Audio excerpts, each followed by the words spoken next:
Peace be with you.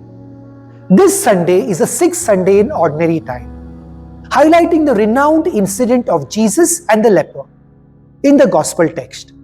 Through this video, my aim is to emphasize the remarkable faith displayed by the leper and share the interpretation of this Gospel passage by the early church fathers.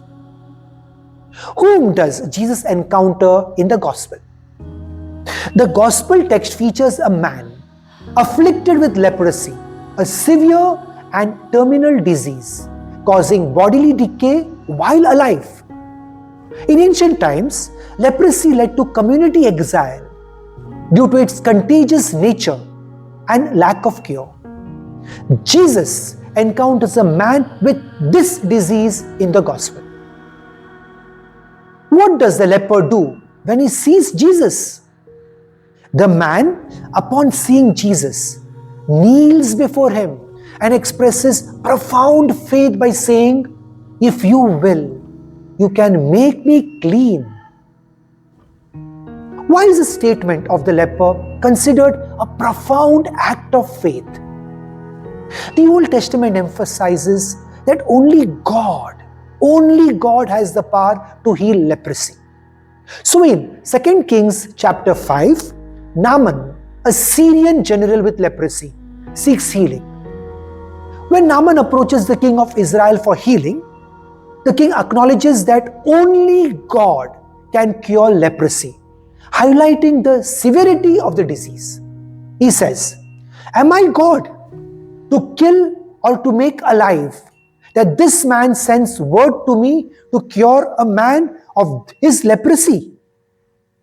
Only consider and see how he is seeking a quarrel with me." This reflects the Jewish belief that only God can cure a leper.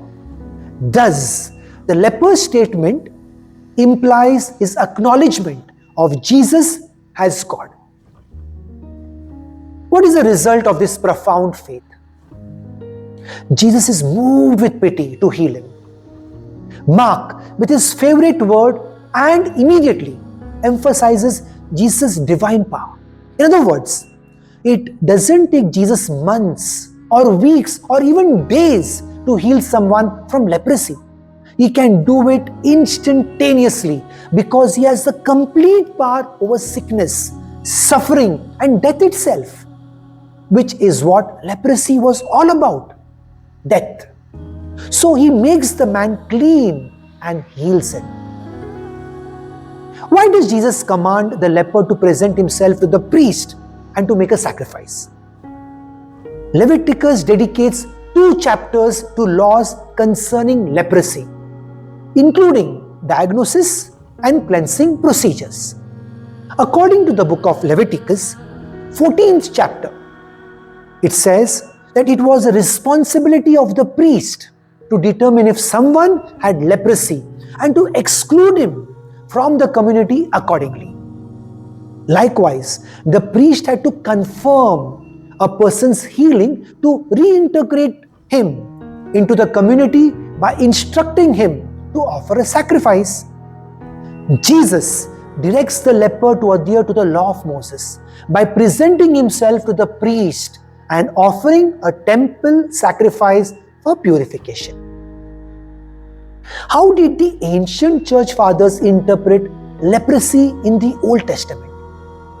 The ancient church fathers saw leprosy as more than just a physical ailment. They viewed it as a symbol of sin, spiritual leprosy. Just as physical leprosy isolates and severs communication with others, spiritual leprosy has serious consequences, leading to separation from God and from neighbors and eventual destruction in hell.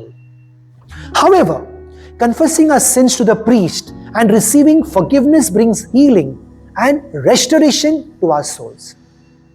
Even in the Old Testament, priests offered sin offerings to God on behalf of sinners. The book of Leviticus conveys God's desire for holiness among all people, reflecting His own holiness. Therefore, when an individual sinned, the anointed priest would present sin offerings to God on behalf of the sinner and declare forgiveness through sacrificial atonement. What does this teaching mean for our daily lives? Just as we fear the effects of physical leprosy, we should also likewise be cautious of the effects of spiritual leprosy that contaminates our soul. Sin arises from our vulnerability to temptation. To resist temptation, we must strengthen ourselves spiritually through participation in the sacraments, constant prayers and mortifications. Regular participation in the sacrament of confession is essential as it purifies our soul, bestows grace and heals us from spiritual leprosy. When we succumb to mortal sin, our connection with God is broken.